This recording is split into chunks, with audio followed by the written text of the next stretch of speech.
اور نہ صرف اجازت دی بلکہ اس پروگرام میں شریک ہو کر کے اس پروگرام کو اور زیادہ باوقار بنانے کا احسان کیا.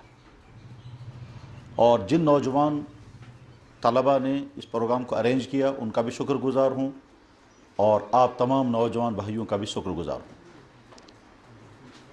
اللہ تعالیٰ آپ کا فیوچر بہت اچھا، بہت اچھا، بہت ہی اچھا اور ہر اعتبار سے اچھا بنائے. آپ کے اچھے فیوچر کی تمنا خود آپ کے اندر بھی ہوگی، ہونی چاہیے، آپ کے والدین کے دلوں میں بھی ہوگی، ہونی چاہیے، اور ہم سب کو، کیونکہ ہم آپ کے بھائی، آپ میں سے کچھ ہمارے بیٹوں کے درجے میں ہیں، کچھ ہماری بھائی اور بہنوں کے درجے میں ہیں، اور یہ آپ کے اساتذہ ہیں. ان کے لیے بھی خوشی ہے کہ ان کا اسٹوڈنٹ آگے چل کر کے ایک شائننگ فیوچر گزارنے والا ہو. تو آپ تو اس کا اندازہ نہیں کر سکتے استاد کو کتنی خوشی ہوتی ہے جب اسے یہ معلوم ہوتا ہے کہ میرا اسٹوڈنٹ بہت کامیاب زندگی گزار رہا ہے. شاید کبھی کبھی اس کو اچھے کھانوں میں اتنے مزے نہیں آئیں گے جب وہ یہ دیکھتا ہے کہ میرا فلاں اسٹوڈنٹ ہے اور وہ آ کر کبھی کہتا ہے سر میں نے آپ سے پڑھا ہے، میں آج یہ کام کر رہا ہوں. تو استاد کو اتنی خوشی ہوتی ہے کہ میرا پڑھایا ہوا، یار میرا لگایا ہوا درخت آج پھل دے رہا ہے. تو اس لیے آپ کے فیوچر کے اچھے ہونے کی تمنائیں جیسے آپ کو ہوں گی، آپ کے والدین کو ہوں گی، آپ کے استادوں کو ہوگی، ہم کو بھی ہیں. میں نے اپنی بھائیوں سے درخواست کی کہ مجھے کس ٹاپک پر بات کرنی ہے، تو انہوں نے کوئی متعین ٹاپک نہیں بتایا. تو میں نے کہا یہ بہت اچھا ہوا کہ انہوں نے کوئی متعین ٹاپک مجھے نہیں بتایا. اس کا نتیجہ یہ ہے کہ میں مختلف ان ٹاپکس پر بات کرنے کے لیے آزاد ہوں جن ٹاپکس کے بارے میں یہ سمجھتا ہوں کہ میرے ان بھائیوں کو ضرورت ہے. اگر ٹاپک طے کر دیا جاتا ہے تو کبھی کبھی وہ بہت مفید ہونے کے بعد آدمی اسے بند رہتا ہے کہ اسے باہر نکل نہیں سکتا. لیکن جب ٹاپک طے نہیں ہوتا ہے تو اس میں کبھی بولنے والے کو غلطی ہو جاتی ہے، وہ ٹاپک وہ لے لیتا ہے جس کا فائدہ زیادہ نہیں ہوتا، اور کبھی وہ بہت اچھا ٹاپک منتخب کر لیتا ہے جس کا فائدہ سننے والوں کو بہت ہوتا ہے. تو اب جب مجھے یہ آزادی دی گئی اور وقت دیا گیا 12 بجے سے 1 بجے تک کا، تو میں کوشش کروں گا کہ اس وقت جو مناسب حال مجھے لگتا ہے آپ کے لیے ہونا چاہیے وہی باتیں میں عرض کروں گا. میں اس وقت کی اس گفتگو کو 4 الگ الگ پورشن میں تقسیم کرتا ہوں. 4 الگ الگ ٹاپکس ہوں گے لیکن اندر سے وہ ریلیٹڈ بھی ہوں گے.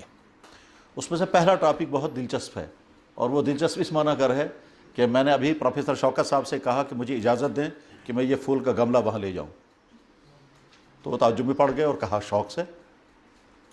ان کو تعجب ہوا ہوگا کہ یہ کیوں مطالبہ ہو رہا ہے، اور شاید آپ سوچیں گے ہاں خوبصورتی تو پسند ہوتی ہی ہے اس لیے، لیکن نہیں، میں نے اس لیے نہیں لے آئی. میں دراصل جو ہی ان کے اس میں کمرے میں گیا تو وہاں کئی طرح کے یہ پھول دیکھے تو مجھے ایک دم ایک نئی چیز ذہن میں آ گئی. اور وہ نئی چیز ذہن میں آئی یہیں یونیورسٹی کے کچھ حالات کی سننے کی وجہ سے. مجھے بہت دفعہ بتایا گیا کہ اب ہماری سوسائٹی میں ایسے بہت سارے لوگ رہ رہے ہیں جو اتھیسٹ بن گئے ہیں، اور وہ کہتے ہیں خدا کوئی چیز نہیں، مذہب کوئی چیز نہیں، انسان ایسے آزاد جیسے جانور آزاد ہے. اس طرح کے لوگوں سے براہ راست بات کرنے کی نوبت تو نہیں آئی، لیکن بہرحال جب وہ ہیں اور وہ اپنی حد تک رہیں تو پھر مسئلہ صرف ان کی ذات کا ہے. لیکن اگر وہ اپنا انفیکشن پھیلانے کی کوشش کر رہے ہوں تو اس کے معنی یہ ہیں کہ آپ میں سے کسی کو بھی وہ کبھی بھی کنفیوز کرنے کی کوشش کر سکتے ہیں، اور آپ میں سے بھی کوئی کنفیوز ہو سکتا ہے، کیونکہ کنفیوژن انسانی کو ہوتا ہے، جانور کو کنفیوژن نہیں ہوتا. جانور کو معلوم ہے کہ مجھے اس راستے پر چلنا ہے تو اس کو پکڑ کر دوسرے راستے پہ لے جائیں گے وہ پھر اسی راستے پر آئے گا. تو کنفیوژن عقل والوں کو ہوتا ہے، انسانوں کو ہوتا ہے. تو اس معنی کر اس لیے اس ٹاپک پر تھوڑی سی بات کرنے کی میں نے ضرورت محسوس کی، اور اس ضرورت کو سامنے رکھ کر کے میں نے یہ گملہ سامنے لایا. ظاہر آپ سوچیں گے اس گملے کا اس سے کیا تعلق ہے، تو میں آپ سے سوال کرتا ہوں، کسی بنانے والے نے کتنے اچھے پھول بنائے، اس کے کلر ٹھیک وہی بنانے کی کوشش کی جو اصل پھول میں ہوتے ہیں، اس کی پتیاں بنانے کی وہی کوشش کی جیسے اصل پتیاں ہوتی ہیں، ان پتیوں کا کلر وہی بنایا اس نے جیسا پتیوں کا کلر ہوتا ہے. اب اگر آپ سے، ہم سے، دنیا کے کسی بھی انسان سے یہ کہا جائے کہ یہ گملہ خود بخود بنا ہے اور کسی نے اس کو نہیں بنایا، تو کیا دنیا کا کوئی انسان اس کو قبول کر سکتا ہے؟ کیا اس بات کا امکان ہے کہ یہ پھول جن کی شیپ، جن کے کلرز، یہ پتیاں، ان پتیوں کا کلر اور ٹہنیاں، اور ٹہنیوں کا کلر ٹہنیوں جیسا، ٹہنیوں کی شیپ ٹہنیوں جیسی، یہ ہو ہی نہیں سکتا ہے کہ یہ سارا خود بن جائے۔ اور اگر کوئی انسان یہ کہے گا یہ خود بنا ہے تو ہر سننے والا کہے گا تم عقل کی حالت میں نہیں ہو، سوچ کی حالت میں نہیں ہو۔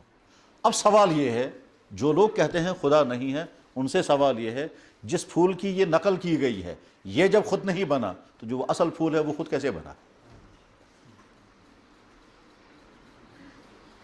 شاید پوائنٹ آپ سمجھ رہے ہوں گے۔ میں اس کو تھوڑا اور وسیع کرتا ہوں۔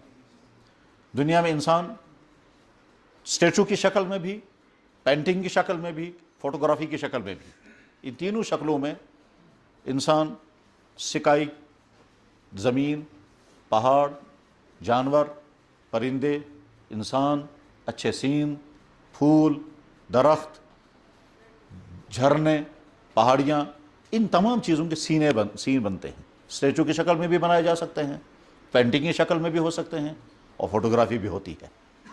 کیا ان میں سے کوئی بھی چیز ہمارے سامنے ہو اور پھر یہ کوئی کہے گا کہ یہ خود بخود بنا ہے، تو ہر کہنے والا کہے گا خود بن ہی نہیں سکتا، خود ہو ہی نہیں سکتا، یہ ممکن ہی نہیں ہے۔ تو جس کی وہ نقل کی جا رہی ہے وہ چیز خود کیسے بن گئی، یہ دنیا کے تمام ایتھیسٹ جواب دے، اور کبھی جواب دے نہیں سکتے، سوائے اس کے کہ ہر درمی پر انسان رہے، باقی جواب دے نہیں سکتے۔ کیوں؟ جب نقل خود نہیں بن سکتی تو اصل خود کیسے بن گئی؟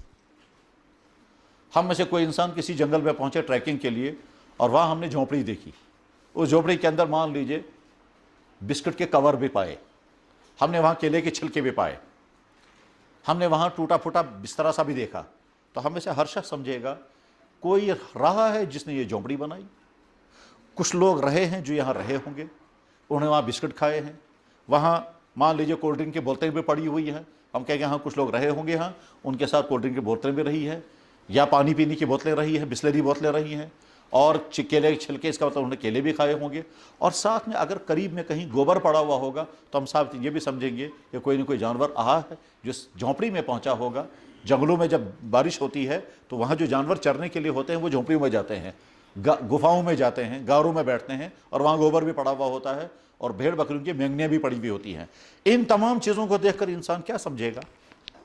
کوئی انسان ہے جس نے یہ جھونپڑی بنائی، کچھ لوگ رہے ہیں جو یہاں رات گزار کر گئے ہوں گے، انہوں نے وہ بسکٹ بھی کھائے ہیں، اور وہ کولڈ ڈرنک کی بوتلیں بھی پی ہیں، اور کیلے بھی کھائے ہیں، اور کہیں بکری بھی آئی ہوگی جس کی یہ مینگنیاں ہیں، ہو سکتا ہے کوئی گائے بھی آئی ہوگی جس کی یہ، اور خدا نخواستہ اگر کہیں خون پڑا ہوا دیکھا تو ہم سوچنے پہ مجبور ہوں گے کہ نہ جانے یہ انسان کوئی زخمی ہوا ہے، یا کوئی جانور زخمی تھا، یا کسی جانور نے دوسرے جانور کو زخمی کیا جس کا خون ہے۔ خون بتا رہا ہے کسی سے نکلا ہے، یہ کیلے بتا رہے ہیں کوئی کھانے والا رہا ہے، گوبر بتا رہا ہے کوئی جانور یہاں آیا ہے، اور ساتھ میں اگر بیٹ پڑی ہوئی ملی تو ہم سمجھ جائیں گے کوئی نہ کوئی پرندہ بھی آیا ہے، کیونکہ بیٹ، اور اگر پرندے کے پر گرے ہوئے ہیں ہم سمجھیں گے کہ ہاں پرندے کے پر بھی، اور اگر بہت سارے پر پڑے ہوئے ہیں تو ہم سوچنے لگیں کہ شاید کسی نے پرندے کو دبوچا ہے اور سارے پر بکھیر دیے ہیں، وہ سارے پر پڑے ہوئے ہیں، اور اگر وہاں انڈے کے چھلکے پڑے ہوئے ہیں تو ہم سمجھیں گے کسی نے انڈے بھی کھائے ہوں گے۔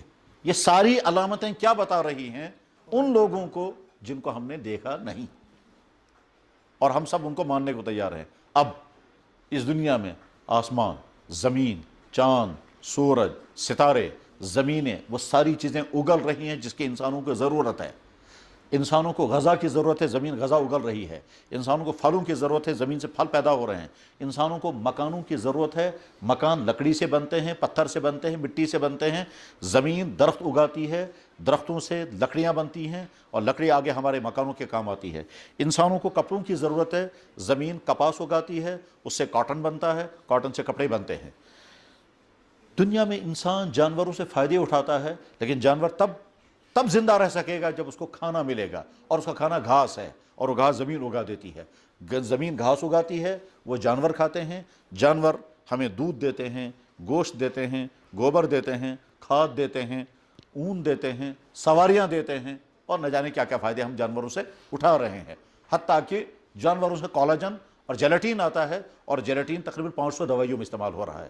یہ آپ کا ٹاپک تو نہیں، آپ تو لا کی دنیا میں ہیں، اس لیے وہاں تو آپ کو یہ سمجھ میں نہیں ہے، لیکن جانوروں کی ہڈیوں سے جیلاٹین نکالا جاتا ہے، اور وہ جیلاٹین تقریباً 500 دوائیوں میں استعمال ہوتا ہے، اور تقریباً 300 لوشنوں میں استعمال ہوتا ہے۔ یہ جو ہماری بہت ساری خواتین ناخنوں کے پالش لگاتی ہیں اس میں وہی جیلاٹین ہوتا ہے۔ مجھے اس کے منع اور جائز ناجائز ہونے کی بات نہیں کر رہا، میں سمجھا رہا ہوں یہ کیا چیز ہے. یا کیپسول کا کور، یہ وہی جلاٹین ہے جو ہم کو نظر آتا ہے شاید یہ پلاسٹک ہوگا، دکھتا تو ہے وہ پلاسٹک، پر ظاہر ہے جب ہم پلاسٹک کھائیں گے تو وہ معدے کو تباہ کر دے گا. وہ پلاسٹک نہیں ہے، یہ وہی چیز ہے. یہ سب جانوروں کی ہڈیوں سے نکلنے والی چیزیں ہیں. تو جانور گھاس سے زندہ، گھاس زمین پیدا کرتی ہے. ٹھیک، کتنا بڑا ہے وہ جس نے یہ آسمان بنایا، یہ ستارے بنائے، یہ زمین بنائی، یہ سولر سسٹم بنایا، یہ اسٹرونومی کی ساری پھیلی ہوئی دنیا بنائی، یہ زمین اور زمین سے اگنے والی یہ طرح طرح کی چیزیں بنائی. اللہ اپنا تعارف کراتے ہوئے کہتا میں ہوں تمہارا رب جس نے تم کو بنایا، تمہاری ساری شکلیں الگ الگ بنائی. هو الذی یصورکم فی الارحام، وہی ہے تمہارا رب جو ماؤں کی پیٹوں میں تمہاری شکلیں بناتا ہے. دنیا کے تمام انسان سیم، دنیا کے تمام انسانوں کی شکلیں الگ الگ، تمام دنیا کے انسان ایک ہی جیسے، تمام دنیا کے انسان الگ الگ ہیں. اور یہ دونوں باتیں صحیح ہیں. ہر انسان دو ہاتھ، دو پاؤں، دو ٹانگیں، دو بازو، 5 انگلیاں ایک ہاتھ کے اندر، دونوں ہاتھوں میں 10 انگلیاں، ایک سر، 2 کان، 32 دانت، ایک ناک، 2 آنکھیں، 2 ہونٹ، ہونٹوں کے بیچ میں زبان، 2 ٹانگ. یہ سب انسانوں کا سب ایسے ہی ہے. بلکہ ہمارے یہاں ایک دفعہ سوال آیا تھا کہ اگر کسی بچے کو 6 انگلیاں ہوں تو یہ 6ٹھی والی انگلی کاٹ سکتے ہیں یا نہیں. تو خیر یہ تو اسلام میں سوال ہے، آپ کے قانون میں بھی سوال آ سکتا ہے کہ کوئی آدمی اگر 6 انگلیاں والا ہو ہم اس کی انگلی کاٹ سکتے ہیں، یہ لیگل ہے یا انلیگل. تو خیر یہ بات کی چیز ہے. تو غرض ہے کہ اللہ نے تمام دنیا کے انسانوں کو ایک ہی جیسا بنایا، مگر ہر انسان دوسرے سے الگ ہے. کسی کی آنکھ دوسرے سے مل سکتی ہے؟ نہیں ملے گی. کسی کے فنگر دوسرے سے مل سکتے ہیں کہ نہیں. کسی کے شیپ، کسی بھی چیز کی شیپ دوسرے سے نہیں ملے گی. ہر انسان کی آوازیں الگ، ہر انسان کے چلنے کا سٹائل الگ، ہر انسان کے ہاتھ، اگر تمام لوگوں کے ہاتھ ایک جگہ کاٹ کر جمع کیے جائیں ہر ایک ہاتھ الگ الگ ہوگا. ساری دنیا کے انسانوں کی پاؤں اگر کاٹ کر ایک جگہ جمع کیے جائیں ہر انسان کے پاؤں کی شیپ الگ ہوگی. سب تمام دنیا کے انسانوں کے پاؤں 5 انگلیاں، ایک انگوٹھا، ہر انگلی کے ساتھ ناخن، یہ تو سب ہوگا. لیکن اس کے باوجود جب آپ غور کر کے دیکھیں گے تو شیپ سب کی الگ الگ ہوگی. جتنے درخت کھڑے ہیں ہر درخت کی مجموعی شیپ الگ بنتی ہے. ہر پتا اپنے سے الگ ہے، دنیا کا کوئی پتا دوسرے پتے کے ساتھ نہیں ملتا ہے. یہ کون کر رہا ہے؟ یہ وہی اللہ ہے. تو اللہ اپنا تعارف خود کراتے ہیں کہ میں ہوں وہ تمہارا رب، کہ ماں کے پیٹ میں نے تمہیں کسی کو مرد بنایا، کسی کو عورت بنایا، شکل میں نے بنائی. هو الذی یصورکم فی الارحام کیف یشاء، وہی ہے تمہارا رب جس نے ماں کے رحم کے اندر تمہاری شکلیں بنائی. اور اس کے بعد جب بچہ دنیا میں آتا ہے تو آتے ہی اس نے وہاں اندر کوئی سکول جوائن نہیں کیا، وہاں کوئی ٹیچر اندر نہیں ہے، وہاں کوئی سکھانے والا نہیں ہے، وہاں کوئی بولنے والا نہیں ہے. اور اس کے بعد جب یہ بچہ باہر آتا ہے تو جو ہی ماں اپنی چھاتی اس کے منہ میں لاتی ہے وہ فوراً چوسنا لگتا ہے. اس کو کس نے سکھایا یہ چوسنا؟ دنیا اگر خدا اس کو چوسنا نہ سکھائے تو دنیا میں کوئی انسان اس کو چوسنے کا طریقہ سکھا ہی نہیں سکتا. کیوں نہیں سکھا سکتا؟ اس لیے کہ ہم اس کے سامنے لیکچر نہیں دے سکتے. وہ سننے کے قابل نہیں ہے. کوئی ڈاکٹر اس کا ٹریٹمنٹ نہیں کر سکتا کہ بیٹا دیکھو تمہاری ماں کی چھاتی میں دودھ آ گیا ہے تمہارے لیے، چوسنا مگر تمہیں خود ہی ہے. تو ظاہر اس کو سکھا نہیں سکتے ہیں. کون سکھاتا اس کے؟ وہی ہے وہ. انڈے کے اندر سے چوزا نکلا، یہ چوزا سارے وہی کام کرے گا جو کام اس کی وہ کمیونٹی کرتی ہے جس کمیونٹی کا وہ چوزا ہے. اڑنے والا چوزا ہے وہ اڑے گا، چلنے والا چوزا ہے وہ چلے گا. انڈے کے اندر سے چوزا نکلتا ہے، مرغی آواز لگاتی ہے، وہ چوزا سمجھ جاتا ہے یہ خطرے کی گھنٹی ہے، وہ فوراً آ کر کے چھپتا ہے. کہاں؟ اس کے پر کے نیچے. اس کو کس نے سکھایا؟ چھپن جائے چا اکئی، بچنے کی جگہ ایک ہی ہے، ماں کی پر کے نیچے چھپو. اس نے کس نے سکھایا یہ؟ اور وہی مرغی آواز لگاتی ہے، بچہ فوراً سمجھ جاتا ہے کھانے کے لیے بلایا جا رہا ہے، کہیں نہ کوئی دانے وانے پڑے ہوں گے، اور بچے آ کر ڈھونڈنے لگتے ہیں. کبھی کبھی دیکھنا چاہیے اللہ کی مخلوق کیسے دنیا کام کرتی ہے. وہی ہے اللہ.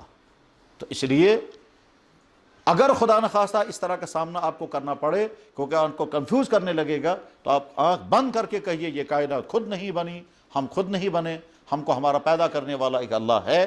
ہاں وہ نظر نہیں آتا اور نظر آئے گا بھی نہیں. اور وہ لوگ پاگل اور جاہل ہیں جو یہ کہتے ہیں پہلے ہمیں خدا دکھاؤ پھر ہم مانیں گے. کیوں؟ اس لیے کہ دنیا میں جو چیزیں نظر آنے والی ہیں ہی نہیں، ان چیزوں کے بارے میں آپ ڈیمانڈ کر ہی نہیں سکتے کہ ہمیں دکھاؤ.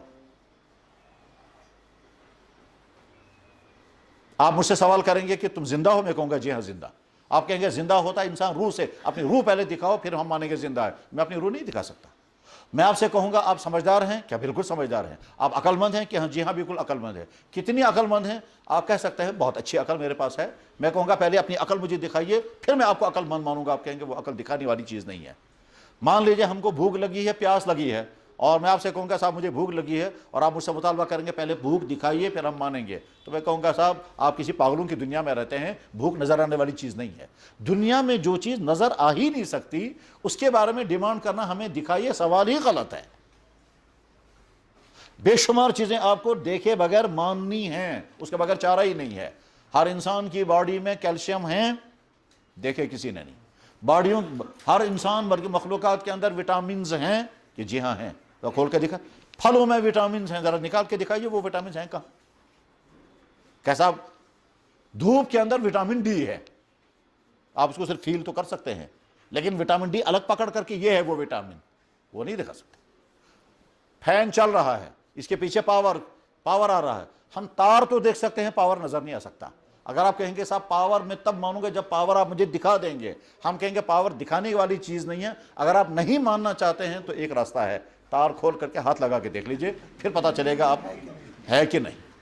آپ کہیں گے نہیں صاحب میں فیل کرنے کے بعد جو مجھے کرنٹ لگا میں پھر بھی نہیں ماننے کے لیے تیار ہوں، مجھے پہلے نظر مجھے دکھا دیجئے. جواب آئے گا کہ پھر آپ کی جگہ پاگل خانہ ہے، کیونکہ جو چیز نظر نہیں آ سکتی ہے وہ کیسے دکھا سکتے ہیں؟ چائے میٹھی ہے کہ نمکین ہے، آپ کہیں گے مجھے پہلے دکھا دیجئے پھر میں مانوں. تو آپ سمجھیں یہ تو دیکھنے کی چیز نہیں، تو ٹیسٹ کرنے کی چیز ہے. آپ اپنی زبان پر چائے کا چمچہ ڈال رکھیں، آپ کو پتہ چلے گا یہ لیفٹن چائے ہے کہ نمکین چائے ہے، اور نمک برابر ہے یا کم ہے یا زیادہ ہے. یہ ٹیسٹ کرنے کی چیز ہے. آپ وہ کام جو زبان کو کرنا ہے وہ اپنی آنکھ سے کہہ رہے ہیں آپ کر کے دکھاؤ. آنکھ کی کہ میرا کام نہیں ہے، یہ تو ٹیسٹ کرنے کی چیز ہے، دیکھنے کی چیز نہیں. تو جس چیز دنیا میں نظر آ ہی نہیں سکتی اس کے بارے میں ڈیمانڈ کرنا پہلے ہمیں دکھاؤ، ڈیمانڈ ہی غلط ہے. جیسے جو لوگ یہ کہتے ہیں یہ نا خدا اس بخشمو تو اس کے ازمانو. تو ایک دفعہ مجھے ایک صاحب ملے تھے، میں نے کہا لگا صاحب جب خدا کو ہم نے دیکھا نہیں ہم کیوں مانیں گے؟ میں نے کہا آپ نے اپنے باپ اور ماں کو دیکھا ہے؟ کہا لگا جی. میں نے کہا جس